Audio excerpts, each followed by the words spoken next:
¿Qué tal? ¿Cómo están?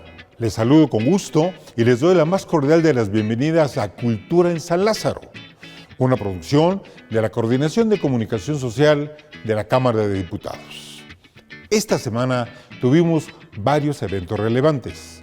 Primero les platico que vino a presentar su más reciente libro, Un hombre por demás interesante. Miguel Basáñez Ebergenji publicó un trabajo con un título inquietante: ¿Quién manda en México? Este experto en investigación social, precursor de las encuestas en México y ex embajador de México en los Estados Unidos de Norteamérica, cautivó a sus oyentes. Y también tuvimos diversas expresiones con motivo del Día Internacional de la Discapacidad, entre otros eventos. Acompáñame a ver esto. Se presentó el libro Un migrante de Honduras de David Maradiaga Vázquez, con motivo del Día Internacional del Migrante que se conmemora cada 18 de diciembre. La obra es un relato en primera persona que habla sobre las travesías y dificultades a las que tuvo que enfrentarse, sobre la soledad, miedo e incertidumbre por las que pasa un migrante, con la finalidad de que el lector pueda comprender mejor cómo se vive este fenómeno. Posteriormente, Toro Amillategui inauguró la exposición pictórica Un migrante de Honduras, inspirada en el libro que lleva el mismo nombre. El escultor expresionista, con una selección de obras, demuestra su capacidad expresiva, su peculiaridad, interés y serenidad en torno a la temática tratada. Las piezas hablan de la sensibilidad con que fueron creadas, transmiten la angustia, desolación, tristeza, nostalgia y dolor que los invade durante su travesía. El pintor, por medio de una elección de materiales, paleta de colores, técnica y ritmo, genera una reflexión sobre la realidad que viven a lo largo de su trayecto, llevar a la empatía, solidaridad y ser sensibles a su dolor. ¿Quién manda en México? Es el libro que se presentó en la Cámara de Diputados por el autor Miguel Basáñez, pionero de las encuestas de opinión en el país. Miguel Basáñez Ebergenji es un académico y diplomático mexicano, licenciado en Derecho, maestro en Administración Pública y doctor en Sociología Política.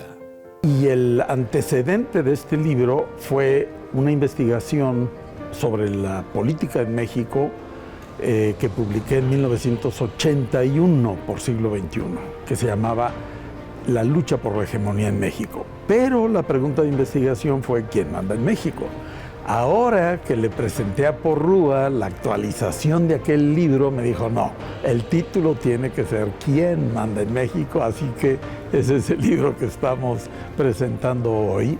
Y para sintetizar, una de mis debilidades son las encuestas. Hice una encuesta 15 días antes de la presentación y el público, la opinión pública, lo que contesta es el presidente 41%, el crimen organizado 24%, 15% no sabe, 7% la gente, 7% los políticos, 5% los empresarios y el dinero y 2% el ejército y las fuerzas de seguridad.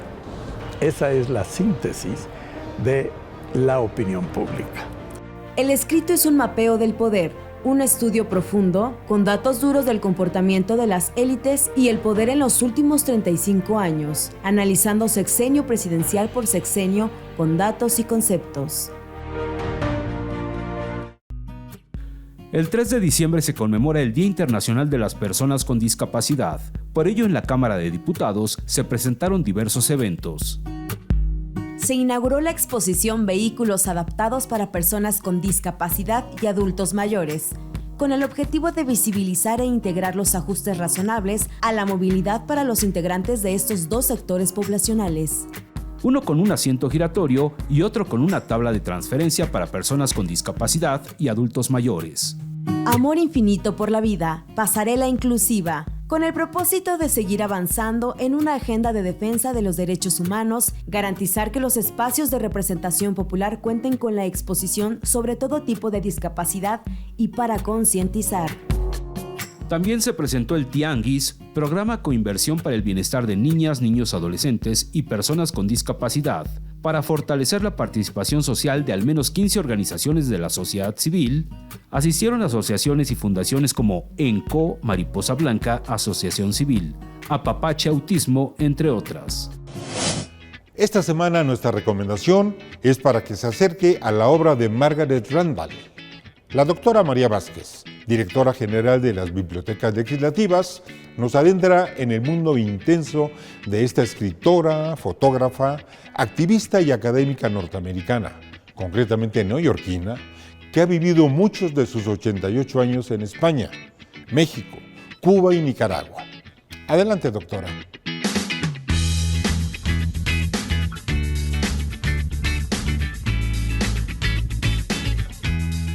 Poeta, ensayista, fotógrafa, activista, autora de una vasta obra que suma más de 100 libros publicados. Hoy celebramos a Margaret Randall en el aniversario de su nacimiento. Margaret Randall nació en Nueva York el 6 de diciembre de 1936. Y podemos decir que ante todo es una mujer extraordinaria, con una vida y una obra igualmente extraordinarias. Su vida está entretejida no solamente con Estados Unidos, sino con muchos otros países latinoamericanos en los cuales ha vivido, especialmente México, donde vivió de 1961 a 1969. Es difícil recomendar unos pocos libros de Margaret Randall.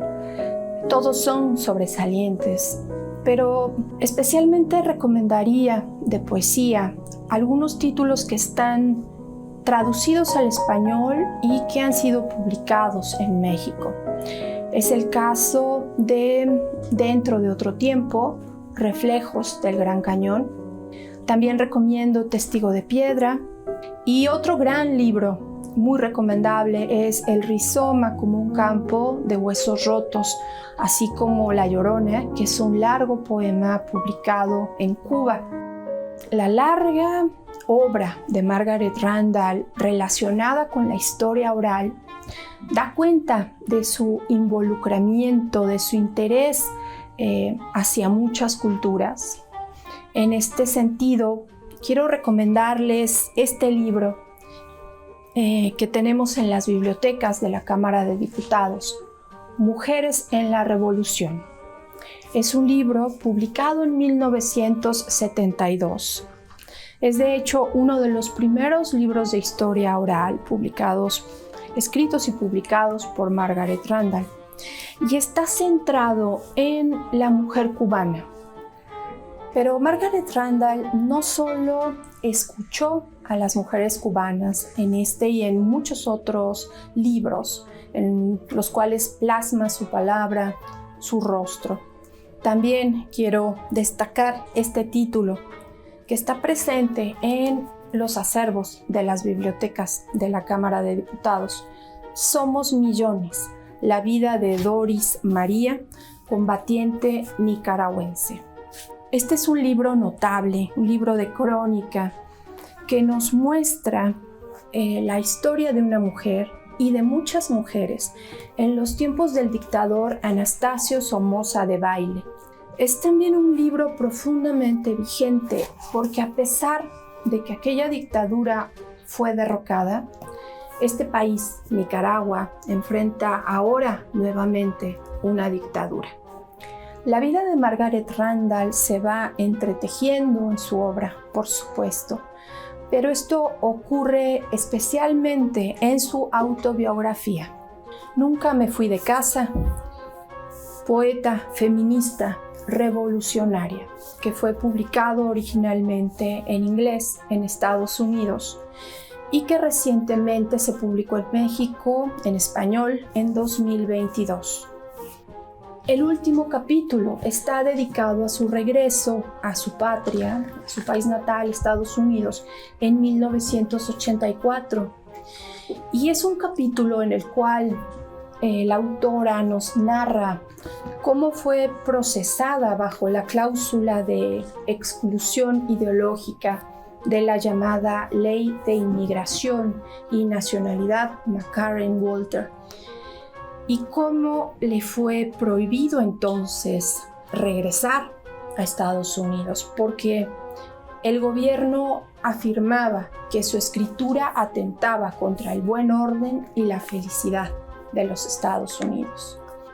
Entonces hubo una férrea defensa a favor de ella, que finalmente tuvo buenos resultados. Una defensa tanto de su familia como de importantes figuras del arte y la cultura y de miles de ciudadanos comunes que se unieron a su causa. Esta batalla legal duró casi 5 años. Este es un libro extraordinario en la obra toda de Margaret Randall. Como extraordinaria es su obra. Por eso hoy celebramos su existencia con alegría y admiración por su trayectoria y también con un profundo agradecimiento por todo lo que ha legado a los países de nuestro continente. Hoy la celebramos y, por supuesto, recomendamos la lectura de su obra. En nuestra sección Símbolos de la Cámara, les platicamos sobre la famosa rotativa constituyente. Escuchemos a nuestro compañero Luis Ballesteros.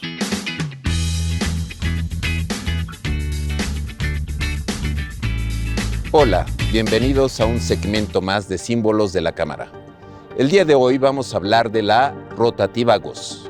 El 30 de septiembre del año de 1916 por la tarde se llevará a cabo la impresión de la primera edición del periódico Universal, el cual se presenta el 1 de octubre de 1916. El periódico Universal se fundó por Félix Fulgencio Pallavicini, originario de Teapa, Tabasco. Nació en el año de 1881. Ingeniero, escritor, periodista, político, diplomático, participante del Congreso Constituyente de 1916-1917.